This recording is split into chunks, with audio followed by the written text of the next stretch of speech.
And it's nothing to him. He doesn't worry about anything anymore. He kills people for a living.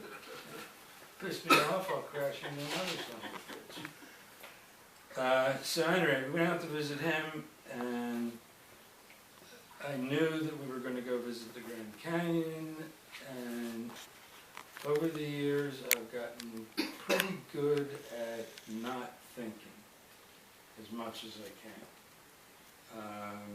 And on this particular trip I did a real good job of not thinking.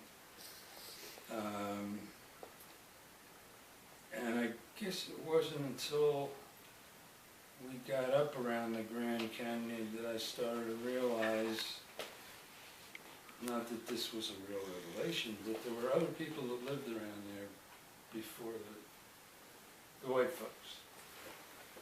And anyway, so let's see. Today we leave Phoenix.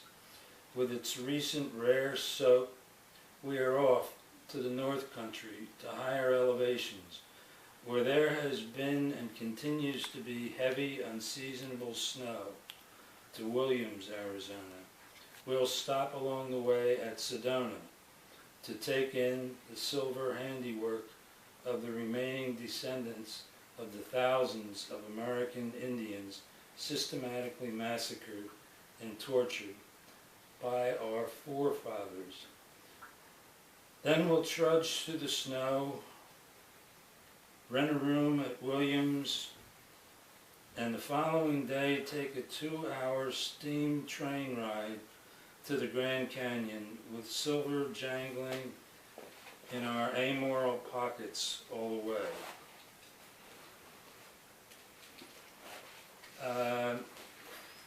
Here's another thing, that you, obviously you see evidence that Indians were there. And they have museums. And you can go into the museum and they will actually tell you, what, where, and who got killed and how many the slaughter was. And the more I was there and the more money that obviously was being taken in by these entrepreneurs, the more angry I got. And it was one of those things that I had to let go of. But, when you're confronted with something like that, it's really difficult to not get angry when somebody's getting screwed over, or has been, and continues to be. Anyway, okay, it's called trailing. We brought with us to Phoenix, Arizona, the first rain of the year. Hard driving rain, pushed by hard driving wind, and cold, chilling to the bone. Temperatures not enough rain to create mudslides down the sides of all the not quite mountains of dirt, but a real rain that got everything and everyone completely soaking wet.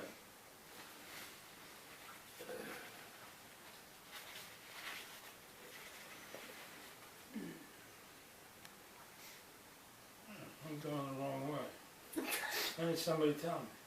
Is that a surprise? Not even a little bit. Not even a little bit. Let's see if anybody in the room is surprised. No, I don't think there's anybody here who's fucking surprised. We are spending the night in a bare bones motel in Williams, Arizona, before taking the train in the morning to the Grand Canyon. Williams and the motel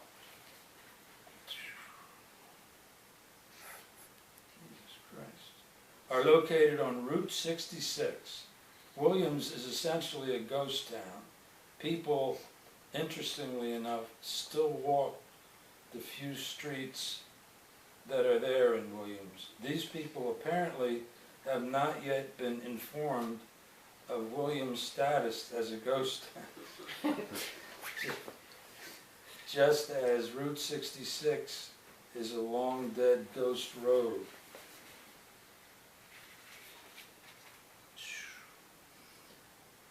I listened tonight for the roar of Dean Moriarty and company racing by in a stolen car on his way to California again.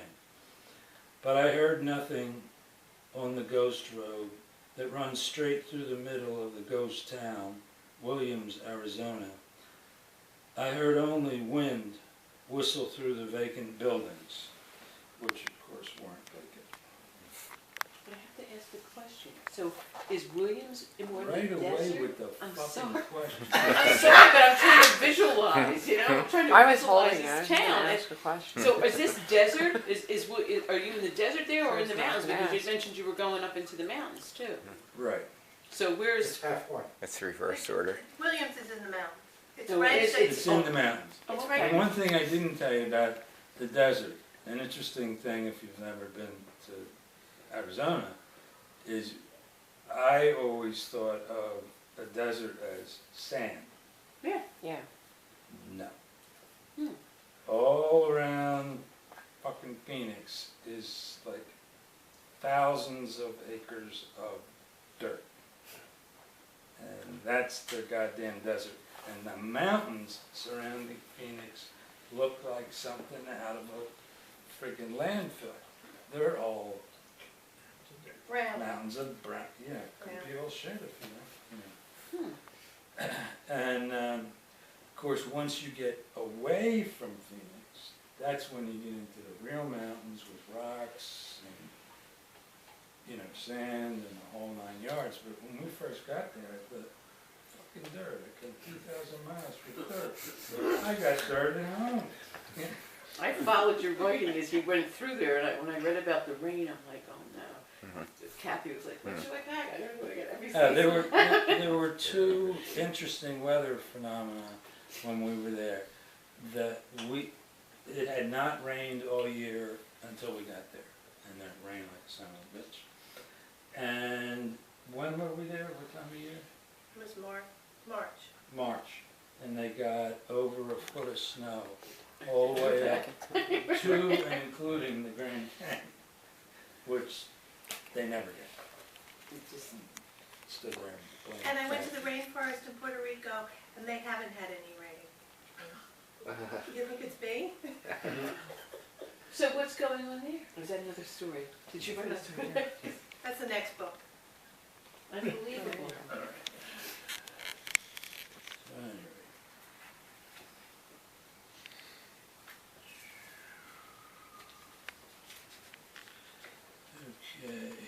Okay. The Grand Canyon. It occurs to me you put the American Indian genocide and the African slave genocide and the Spanish and Mexican genocide perpetrated, I wrote that fucking word down. I knew what it was when I wrote it down. Perpetrated in the old US of A, you got a close race with Nazi Germany. But we went to see the Grand Canyon anyway and looked down to the bottom where the Colorado River used to be and realized that even this master sculptor has been subjugated to shackles, dams, diverted estuaries, its mighty waters reduced to trickles. Here, nothing for miles on end.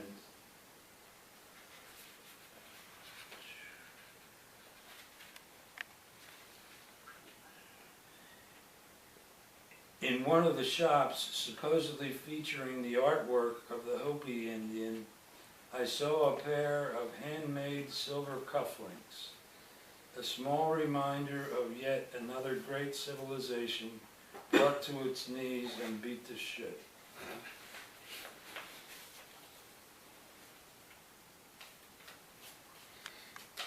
I'm curious about something else. Troublemaker. Me? Yeah, when you were out there, did they talk about? Some travel show. Okay. I'll save it for later. Let me hear his, I want to hear his poem. No, I'm only teasing. I'm not offending, I'm just teasing. If I go through this whole thing and nobody's offended. I'm pissed off. Well, then all of them. And you're offended. I know I'm Mission offended. accomplished. I'm offended by my own shit. Okay. Alright, this is called No.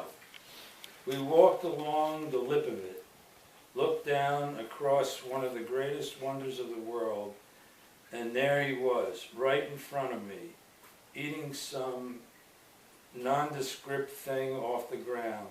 And I realized this was not the day of the condor, that ugly piece of shit with a wide wingspan. This was the day of Crow. Pitch black, walking among hundreds, if not thousands, of canyon gapers, speaking languages from all over the world. This was Crow, unflinching Crow, saying silently, "Go ahead, fuck with me. I'll rip your fucking canyon gaping crotch out." Was that the first time you used the word fuck since you started reading? Yes. Yes. Okay. No, that he read. No, Yes. he's It using was it. written. He's used it out when he's talking, We but know the reading, particular- yeah. They said it twice. Oh, okay. And I just might fucking say it again.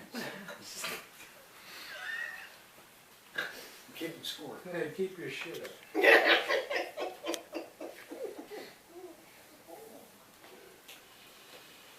Okay, it's called Finally. Finally, some good news. Technology has given way to burrows and human feet. There are no more helicopter excursions through the Grand Canyon. Too many accidents. I could hear thousands upon thousands of slaughtered, tortured, degraded, and starved Native Americans laughing their collective asses off from the great hunting ground and the satisfied belly of the Grand Canyon. Would it have been better if I said the fucking Grand Canyon? Too late. I was afraid of that. Alright.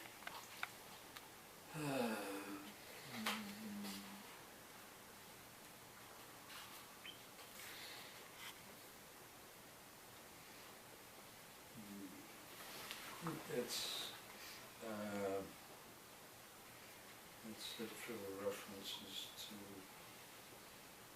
the American Indian.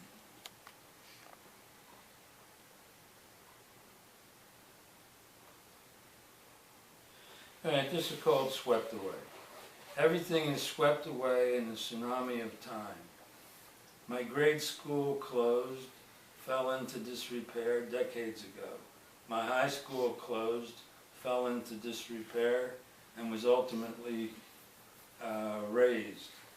The movie theaters of my youth all closed, most of them razed, replaced by parking lots and other such useless pieces of geography. My old neighborhood turned into a war zone, an outdoor drug market. Friends from grade school scattered to the far ends of the world. Huh, Wow. that was that. Okay.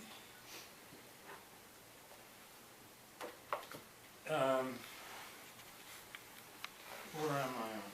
Keep going. Keep going.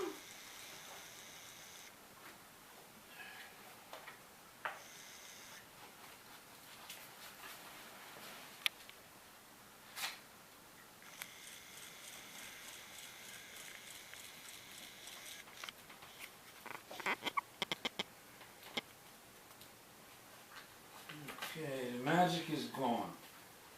Some say the magic is gone.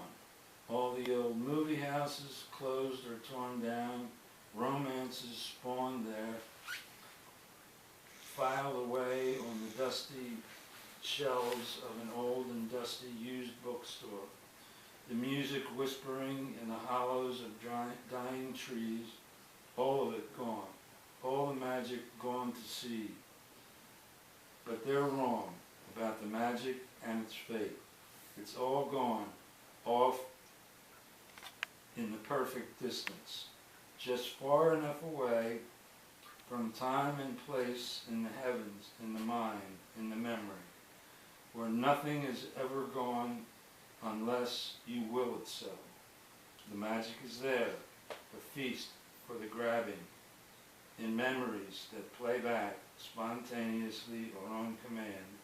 The accumulated magic of a lifetime is sitting there, waiting and raring to go. That was optimistic. I was gonna say, that turned. It doesn't happen Turning very point. often.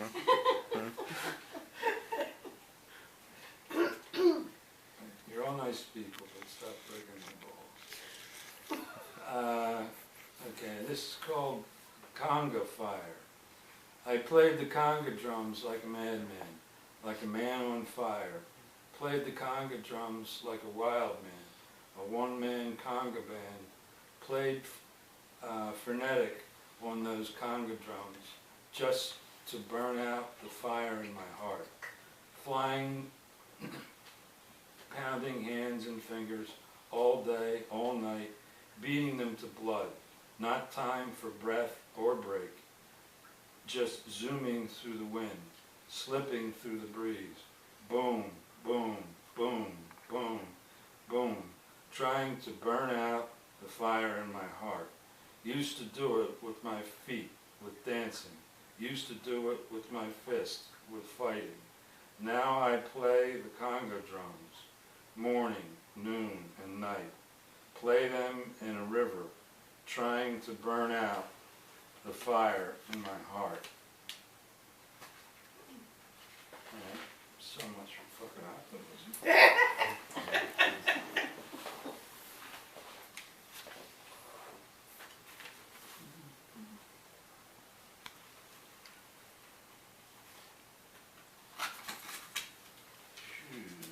Okay, this is called Sylvia. Sylvia Plath.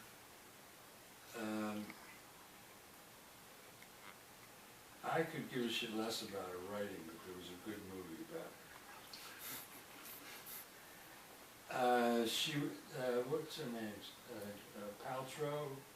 Gwyneth? Gwyneth? Yeah, she played Sylvia Plath. Alright. She was so much more like silk than anyone around her.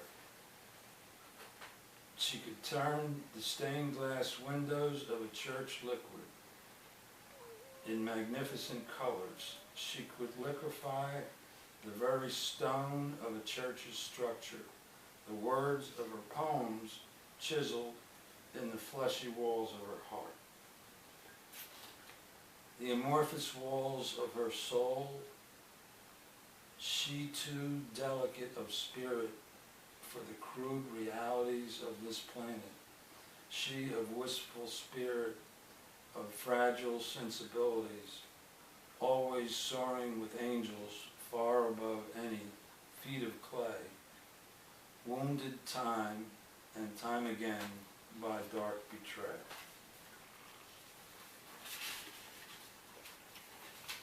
She would have told you herself if she was still around.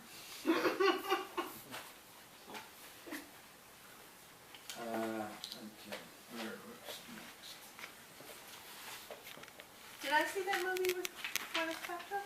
Probably not. It was probably like, it was like Didn't fucking have a happy Lassie. ending. You would have nightmares about it. Let's have happy ending otherwise I don't like it. She used to have nightmares about Lassie. She'd go, if I had it on, you'd like walk by and go, ooh, what are you watching? It's none of your fucking business. Go to bed.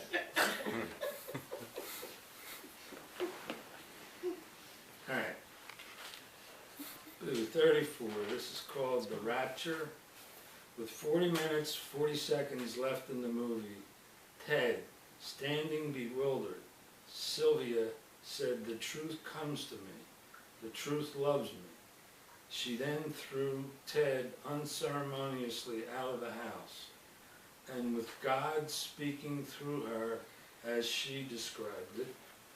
She dove into a torrent of passionate, dispassionate whirling that cleansed her soul, slipped from the blistering poetry into the bell jar, a potboiler novel, as she wryly described it to a friend. She was making her way near to the other side of the rapture, the side where the clouds part and reveal the nothing that exists forever, after inspiration and ecstasy, and her eyes grew dim and vacant, and her soul felt hollow and cold again.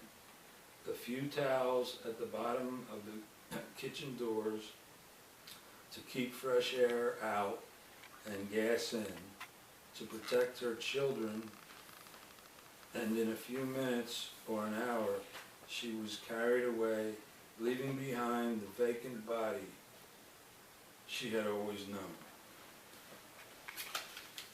I couldn't watch that. It's not happy, that. She committed suicide. It's sad. Yeah, that's it. I liked it. I liked it. Okay. When you get bed tonight, I'm going to watch it again. Well, Lassie, Yeah. I was worried that I'm going to kill that little pain in the ass kid. good time. Whatever that kid's name. Was it Jeff or something? No, Timmy. It was Timmy. Tony? Timmy. Oh, Timmy. Oh, of course. Timmy. Fuck Timmy. Timmy fell down the well. Yes. Jesus Christ. I'm having a great time, man. The rest of you bastards. Good night. Okay. Black magic. They were magic, real magic.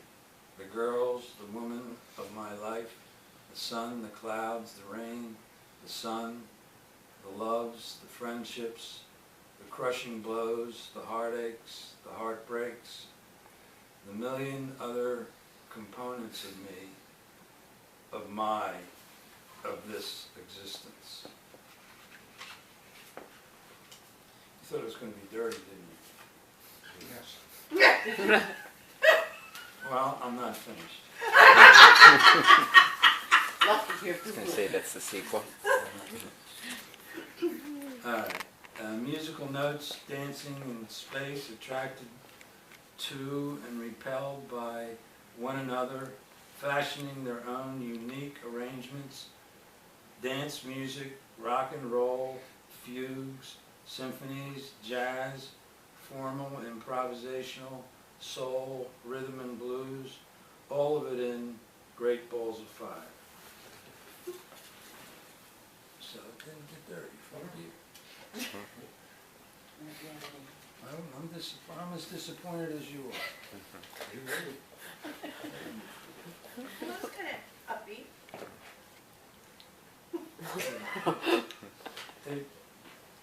I had my eyes closed when I pointed to the page. No, that's all right there.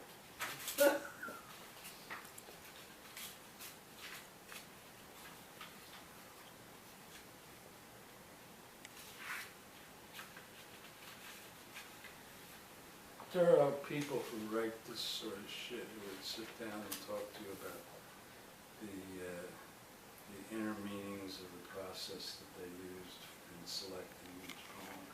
They're all fucking full of shit. Alright. This is, the title of the book is Moon as Witness. If anybody is really, really impressed by this, Here we go. There we go. Perfect. Okay. yeah. You may continue. All of my books are available on Amazon.com, either as hard copy or Can you sign? Sign. If somebody's signing those suckers, it's not me. Couple that you signed. Well, yeah, the ones that I hand you when I got a pen in my hand, they give. Okay. I got my own pen. You did? Well, I don't want your phone. All right. The moon as witness. The interesting, now this is interesting, is that I came up with the title for the book. And this is typical of my process. I had no fucking poem by that name. So now I gotta write a poem. Alright, it just occurred to me, the moon has borne witness to the whole thing, to the eternity of my life, of our lives, in its pale incarnation during daylight hours, in its reflection of the sun at night. The moon has been constant observer of my acts and misactions, steps and missteps, our heroic deeds, our acts of cowardice, acts of deception, our honest deeds, our thievery, our commitments to fidelity, our selfish transgressions of infidelity, our desires for parenthood, our thoughtless acts of child abuse, heartless acts of intrigue, of deceit, of character assassination, our momentary lapse into honesty, infatuation, passion, our vain attempts at trust, at love, our failed attempts at basic human decency, at empathy, our squandering of opportunities for simple happiness, appreciation for the natural beauty of the earth in all its innocence. We should clap. I like that one. I thought you'd never fucking do this. I wish they would have done I that. didn't know if we What'd you take so long for? A little bit each. I guess that chocolate cake is starting to kick in.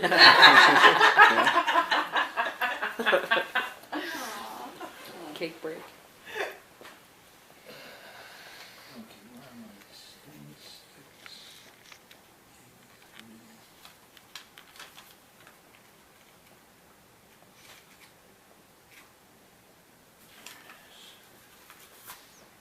83. This is called Deceptors. It is a glorious day, the sun, the sky, the air, all clean, clear, and crisp. But these are not the only deceptors on the uniscape. There is all of nature itself, all of existence, a cruel illusion, each day starting over, each morning like clockwork, like a time machine, disciplined, predictable, calculable in its seconds, minutes, hours. Each one of us dole out a very specific number of each, starting over and over again each day until it starts no more, misleading to everything in its scope, down to and including Harry the Inchworm, who is disposed to his own illusions and delusions, starting with his delusion of love. He finds a cave, a damp, dark cave, its mouth surrounded by dense foliage. He inches his way inside, feels comfortable, secure, and protected. He thinks he is sure. He is absolutely certain he is in love. He has found heaven on earth. Completely unaware, the earth is populated with literally billions of such caves and caverns. As similar to and divergent from is believed to be one true love, and Harry and his love are safe as long as he remains ignorant